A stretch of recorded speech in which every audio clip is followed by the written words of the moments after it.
बिहार के सुदूर इलाके में बसा वो गांव आज गांव नहीं लग रहा था। कभी 7 से 8 बजे तक जिस गांव को अंधेरा अपनी आगोश में ले लेता था, आज वो गांव 10 बजे रात तक रोशनी से जगमगा रहा था। गांव में इतनी रात तक उजाला, यानी जरूर किसी के घर में कोई फंक्शन है और उसने जनरेटर मंगवाया है। क्योंकि गांव में बिजली का पोल तो है, लेकिन उसमें बिजली अपने हिसाब से आती है, यानी अपनी मर्जी से। लल्लन जी के घर से जनरेटर की आवाज लगातार आ रही थी। उनके बेटे आलोक की शादी हुई है। आज सुबह ही वो नई नवेली दुल्हन पूर्णिमा को लेकर आया है। कितना रो रहे थे पूर्णिमा के माता पिता जब वो उसे विदा कर रहे थे। इतना आसान तो नहीं होता किसी माँ बाप के लिए अपने कलेजे के टुकड़े को वर्षों पालना पोसना और फिर उसे अपने घर से विदा करना। लेकिन यही तो रीत है। पूर्णिमा जब विदा हो रही थी तो माँ ने ढेर सारा उसे आशीर्वाद तो दिया ही, साथ ही उसे दिया खोइछा, एक छोटी सी पोटली जिसमें भरी थी परंपरा।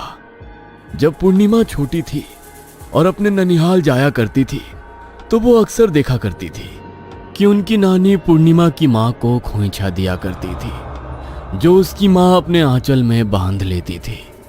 खोइछा में होता था चावल, दूध, हल्दी, कुछ पैसे और नानी का बेहिसाब प्यार। यही तो था खोइछा, एक छोटी सी गठरी जिसमें भर दिए जाते थे आशीर्वाद, परंपरा और प्यार। आज पूर्णिमा की फर्स्ट नाइट है और जैसा कि होता है, पहली रात हर एक नए शादीशुदा जोड़े के लिए बेहद खास होती है। उनके लिए भी खास थी। दोनों के दोनों नर्वस थे। पूर्णिमा शादी के लाल जोड़े में इतनी खूबसूरत लग रही थी कि आलोक की निगाहें उससे हट ही नहीं रही थी। एक बात बोले? एगो बात कहे, अब तो हमसे ब्याह हो गया है तुम्हारा, जितना मर्जी है उतना बोलो। माँ कसम, आज तुम बहुत सुंदर लग रही हो, एकदम परी के जैसी। अच्छा, परी देखे हो तुम का? अरे देखे नहीं हो तो क्या हुआ, सुने तो हैं, किताब में पढ़े तो हैं उसका बारे में। अच्छा, का पढ़े हो, जरा हम भी तो सुने। ये कहकर पूर्णिमा ने आलोक के हाथ पर अपना हाथ रख दिया। ये पहली बार नहीं था कि पूर्णिमा ने आलोक के हाथों में अपना हाथ रख दिया था। दोनों एक दूसरे को बहुत पहले से जानते थे, हाथ पकड़कर खूब घूमते भी थे। लेकिन आज वाला एहसास एकदम डिफरेंट था। फर्स्ट नाइट की अनगिनत बातों की अभी शुरुआत ही नहीं हुई थी कि अचानक बाहर तेज बारिश शुरू हो गई। उनका कमरा दूसरी मंजिल पर था और उसकी खिड़की खुली हुई थी। बारिश के कारण पानी की बूंदें खिड़की से अंदर आने लगी थी, जिसे देखकर पूर्णिमा बिस्तर से खिड़की बंद करने के लिए उठी।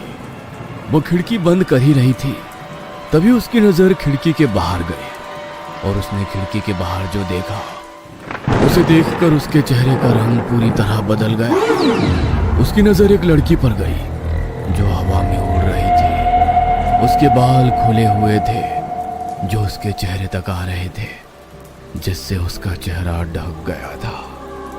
उस लड़की को देखकर पूर्णिमा की चीख निकल गई। आलोक, आलोक, आलोक, बाहर कोई है। तभी हवा का एक तेज झोंका आया, जिससे लड़की के बाल उसके चेहरे से हट गए और उसका चेहरा दिखाई देने लगा। उसकी आंखें गुस्से से भरी हुई थी और वो पूर्णिमा को घूर रही थी। लेकिन उस चेहरे को देखकर तो पूर्णिमा के दिल की धड़कन और भी ज्यादा बढ़ गई। उसका चेहरा पूरी तरीके से पसीने से भीग गया। कुछ देर पहले जिस चेहरे पर रौनक थी, वो चेहरा पीला पड़ गया था। क्या हुआ पूर्णिमा? तुम इस तरह चीखी का है? कौन है बाहर? पूर्णिमा थर थर कांप रही थी। उसने आलोक की बातों का कोई जवाब नहीं दिया, बस वो बाहर की ओर घूर घूर कर देख रही थी। क्या हुआ पूर्णिमा? अरे कुछ तो बोलो ना। बाहर एक लड़की थी, वो हवा में उड़ रही थी। उसका चेहरा बिल्कुल हमरे जैसा था, एकदम हमरे जैसा, जैसे जुड़वा कोई होता है ना, वैसा ही। ये क्या बोल रही हो तुम? हम सच कह रहे हैं आलोक, अपने सर की कसम, बाहर एक लड़की थी, उसका चेहरा बिल्कुल हमरे जैसा था और वो हवा में उड़ रही थी। हमको बहुत डर लग रहा है आलोक। दोनों ये बातें कर ही रहे थे, तभी अचानक लाइट चली गई। जनरेटर अजीब सी आवाज करता हुआ बंद हो गया। पूर्णिमा ने आलोक को जोर से पकड़ लिया। अभी क्या हुआ? ये लाइट कैसे चली गई? लगता है जनरेटर में कुछ खराबी आई है या डीजल खत्म हो गया है। हम देख कर आते हैं। हम भी चलेंगे तुम्हारे साथ, हम यहाँ अकेले नहीं रहेंगे। अरे तुम क्या करोगी? तुम यहीं रुको ना, नीचे पूरी फैमिली वाले हैं। अगर तुम इस समय नीचे मेरे साथ गई तो वो बातें बनाएंगे। गजब हाल है, हमारी डर से हालत खराब है और तुम हो कि सच में तुम एकदम बैल हो। सुनो, हमारी बात समझो ना, अभी तुम नई दुल्हन हो ना। इस तरह नीचे आओगी तो बिना मतलब बातें बनेंगी। हम मोमबत्ती जला देते हैं और तुरंत आते हैं जनरेटर ठीक करके।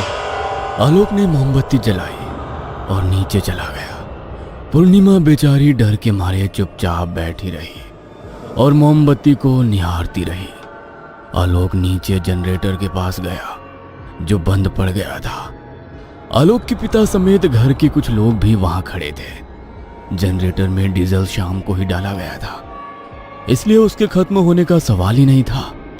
इसलिए सभी जनरेटर वाले को गरिया रहे थे।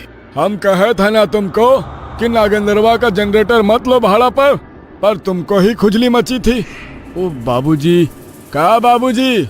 हाँ, का बाबूजी? अब रहो अंधेरा में।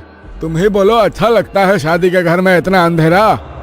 उधर आलोक को गए अभी 10 मिनट भी नहीं हुए थे कि तभी अचानक पूर्णिमा के सामने एक खौफनाक परछाई उभरती है। ये वही लड़की थी जिसे उसने खिड़की से देखा था, बिल्कुल उसकी ही तरह, मगर अब उसका चेहरा और भी विकराल हो गया था।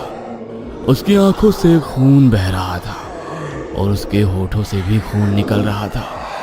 वो हवा में तैरती हुई धीरे धीरे पूर्णिमा के सामने आ रही थी। तू हमरे जैसी दिखती है, लेकिन हम तुमरे जैसे नहीं हैं। आलोक, आलोक बचाओ, आलोक, आलोक बचाओ हमको। पूर्णिमा की चीख की आवाज नीचे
बैठे हो, तुम्हारा हाथ हमरे हाथ में है तो हम ठीक नहीं रहेंगे।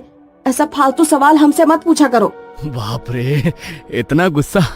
अच्छा पूर्णिमा, तुमको याद है अपना पहला मुलाकात? नहीं, हमको कुछ याद नहीं है। अरे बाबा, माफ कर दो हमको। अब हम तुमसे वैसा सवाल नहीं पूछेंगे। माफी ऐसे मांगते हैं? तुम भी ना एकदम बैल हो, बैल। अरे ब्याह हो गया है अपना, थोड़ा चुम्मा उम्मा लो, गले वाले लगाओ, तब ना हम माफ करेंगे।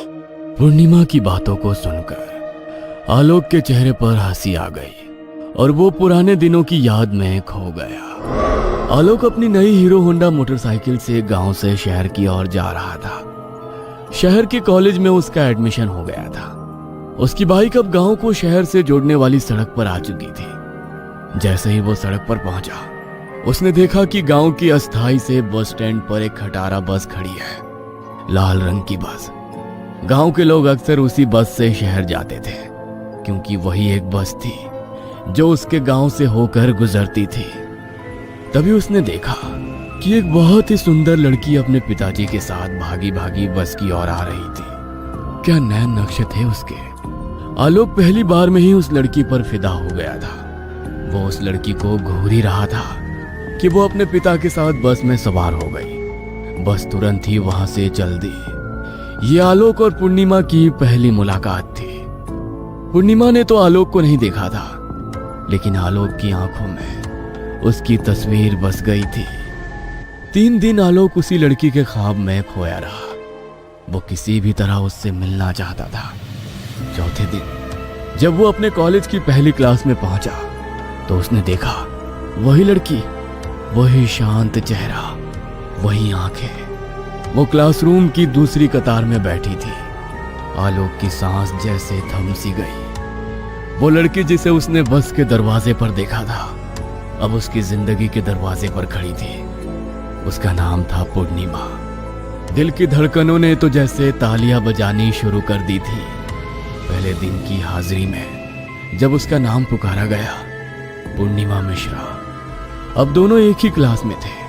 वे एक ही नोट शेयर करने लगे, ब्रेक में साथ बैठने लगे और लंबी बातचीत भी करने लगे। धीरे धीरे उनकी दोस्ती गाढ़ी होती गई। पर आलोक के लिए ये सिर्फ दोस्ती नहीं थी, ये उसका सपना था जो अब उसकी बेंच के ठीक बगल में बैठा था।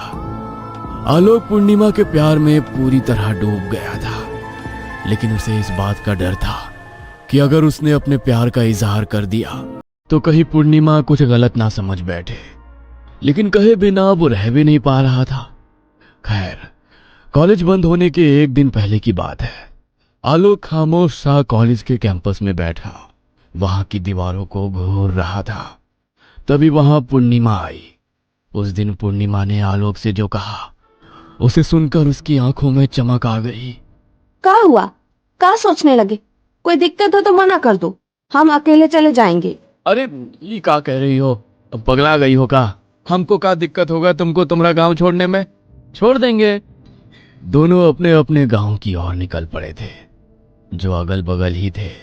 आलोक थोड़ा सा पूर्णिमा से अलग हट के बैठा था, लेकिन पूर्णिमा बार बार उसे पकड़ लेती। आलोक को अच्छा तो लगता, लेकिन फिर वो थोड़ा सा हट जाता। कई बार ये सिलसिला चला। तब अचानक पूर्णिमा ने उससे बाइक रोकने के लिए कहा। क्या हुआ? काहे बाइक रोकने बोली हो? ये बताने के लिए कि तुम बहुत बड़े बैल हो। अरे अब क्या हो गया? काहे गुस्सा रही हो? तुम सच में बैल हो। हम बार बार तुमसे चिपक रहे हैं और तुम लोग ही हट जा रहे हो। कोनो काटा वाटा लगा है का हमें? अब ये वो बात कहें? अच्छा तो हमको भी लग रहा था, लेकिन हमको लगा कि तुम क्या सोचोगी। हम कुछ नहीं सोचेंगे, काहे कि हम तुमको प्यार करते हैं बहुत ही ज्यादा। तभी तो तुम्हारे साथ अकेले बाइक में बैठकर गांव जा रहे हैं। ये क्या कह रही हो? क्या हुआ? ऐसे चौंक काहे रहे हो? तुमको और पसंद नहीं है तो इनकार कर दो। पसंद? अरे तुमसे ज्यादा पसंद तो हमको कुछ नहीं है रे। अरे तुम्हारे बिना तो हम कुछ सोच ही नहीं पाते हैं। हम भी तुमको बहुत प्यार करते हैं, उस समय से जब तुम हमको देखबो नहीं की थी। आलोक ने पूर्णिमा को सारी कहानी बताई। पूर्णिमा उसकी बातों को मुस्कुराते हुए सुनती रही। उसके बाद तो पूर्णिमा और आलोक का बाइक का सफर वो ऐसा यादगार सफर बन गया जिसे वे कभी भूल नहीं सकते थे। छुट्टियों से लौटने के बाद तो दोनों का प्यार अलग ही लेवल पर चल गया, और वो लेवल था एक दूसरे के बिना एक सेकंड भी नहीं रह पाना। दोनों ने शादी का फैसला कर लिया। आलोक पुराने दिनों को याद कर रहा था, तभी उसके कानों में उसकी माँ और बहन के चीखने की आवाज आई। आलोक पुरानी यादों की गलियों से बाहर आया, और फिर उसने जो देखा, उसे देखकर उसकी आंखों में आंसू आ गए। पूर्णिमा अपने शरीर पर कैंची से लगातार वार किए जा रही थी। उसका पूरा बदन लहूलुहान था और वो पागलों की तरह हंसे जा रही थी। उसे तुरंत अस्पताल ले जाया गया।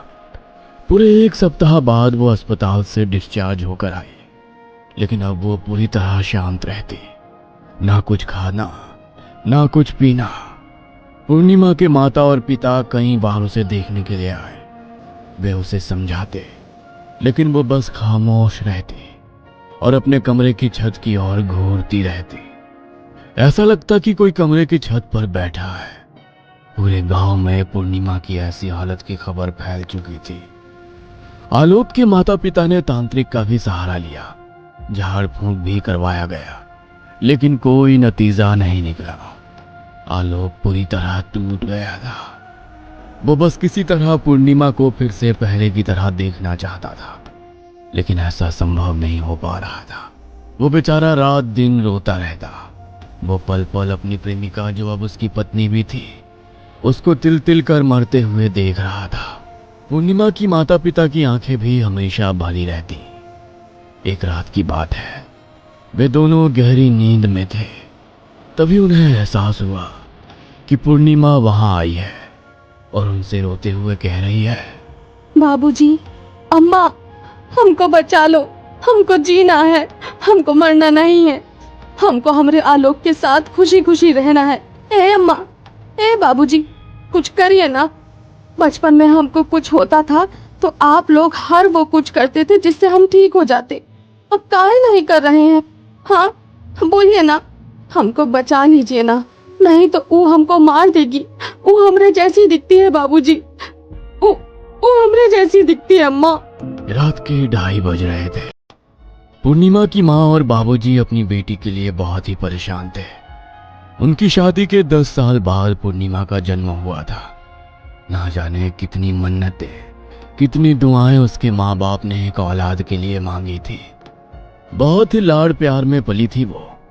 पूर्णिमा को कुछ भी होता तो दोनों की जान निकल जाती। पुराने दिनों को वो दोनों याद कर ही रहे थे। तभी उनके घर के दरवाजे पर किसी के खटखटाने की आवाज आई। अरे, इतनी रात को कौन होगा? तमाम आशंकाओं के बीच उन्होंने दरवाजा खोला। दरवाजे पर पिंटू था। पिंटू आलोक के परिवार का नौकर था। बाबूजी, जल्दी चलिए, बहू रानी ने अनर्थ कर दिया है। आलोक के घर के बाहर चीख पुकार मची हुई थी। आलोक उस तरफ फूट फूट कर रो रहा था, जैसे कोई छोटा बच्चा तब रोता है जब उसकी कोई कीमती चीज खो जाती है। पूर्णिमा का शरीर घर के बाहर लगे आम के पेड़ पर लटका हुआ था। उसने फांसी लगा ली थी। चिता पर लेटी हुई पूर्णिमा का चेहरा अजीब सी खामोशी ओढ़े हुए था। जिस लाल जोड़े में आलोक उसे लेकर आया था, वो उसी लाल जोड़े में चिता पर लेटी हुई थी। आलोक ने जब उसे मुखाग्नि दी तो उसे ऐसा लगा कि वो उसके बगल में आकर खड़ी हो गई है और उससे कह रही हो, तुम एकदम बैल हो का? आए, हमको विदा कर रहे हो? ऐसे ही चुम्मा ले लो ना एक बार, फिर हम तो राख हो जाएंगे। फिर किसको चुम्मा लोगे, किसको गले लगाओगे? आलोक का सब कुछ खत्म हो गया था। पूर्णिमा के बिना उसका दिल बिल्कुल नहीं लगता था। उसे हमेशा ऐसा लगता कि पूर्णिमा उसे बुला रही है। 2 दिन बाद आलोक भी अपनी पूर्णिमा के पास हमेशा के लिए चला गया। पूर्णिमा की मौत के 3रे दिन की बात है। आधी रात का समय था। उस दिन जोरों की बारिश हो रही थी। पूर्णिमा के माता और पिता सोने की कोशिश कर रहे थे, लेकिन उन्हें नींद नहीं आ रही थी। दोनों की आंखों से लगातार आंसू बहे जा रहे थे। ये सब का हो गया रे? हमरे सामने हमरी बेटी, हमरी इकलौती बेटी मर गई। हमारा दामाद मर गया और हम कुछ ना कर पाए। तभी जोरों की हवा से उनके कमरे की खिड़की खुल गई। पूर्णिमा के पिता खिड़की बंद करने के लिए उठने ही वाले थे, तभी एक साया उनके घर के अंदर प्रवेश कर गया। बहुत ही भयानक चेहरा था उसका। वो कोई और नहीं, उनकी बेटी पूर्णिमा थी जो रो रही थी। अम्मा, बाबूजी, सोए नहीं हैं आप लोग अभी तक? काहे अम्मा, काहे बाबूजी, कहा हुआ? अच्छा, हमको याद कर रहे हैं आप लोग। बाबूजी, अम्मा, एक बात कहें, आप लोग काहे नहीं बचाए हमको? बोलिए ना। हर बार, हर मुसीबत, हर बीमारी में आप दोनों साथ थे, फिर इस बार काहे नहीं बचाए? बेटी, हम कैसे बचाते तुमको? हाँ, ये भी सही है, आप दोनों कैसे बचाते हमको, क्योंकि हमको मारने का इंतजाम तो आप दोनों ने ही किया था। ये आप कहा कर रहे हैं? दिमाग तो ठीक है ना आपका? हाँ ठीक है हमारा दिमाग, और तुम भी इसे ठीक कर लो। ठीक है कि पूर्णिमा हमारी इकलौती बेटी है, इसका क्या मतलब हम लोग कोई भी फैसला ले लें? अरे गांव बिरादरी का जानती हो ना, अरे जीने नहीं देंगे वो हम लोगों को। पता है ना, वो लड़का जिसने इसे प्यार के जाल में फंसाया है वो दूसरी जात का है। हाँ तो क्या हुआ, है तो इंसान ही। देखो, भावुक होकर मत सोचो। एक ऊंची जात की लड़की किसी दूसरे जात में बिहाएगी तो पता है ना क्या होगा। तो फिर आपने शादी के लिए हाँ क्यों कर दी? हाँ तो हम क्या करते? तुम देखी नहीं कैसे चाकू हाथ में लेकर उस दिन वो बैठ गई थी और कह रही थी हमारी शादी आलोक से नहीं करेंगे तो हम नस काट लेंगे। पूर्णिमा के माता और पिता एक अजीब सी दुविधा में थे। वो बेटी से प्यार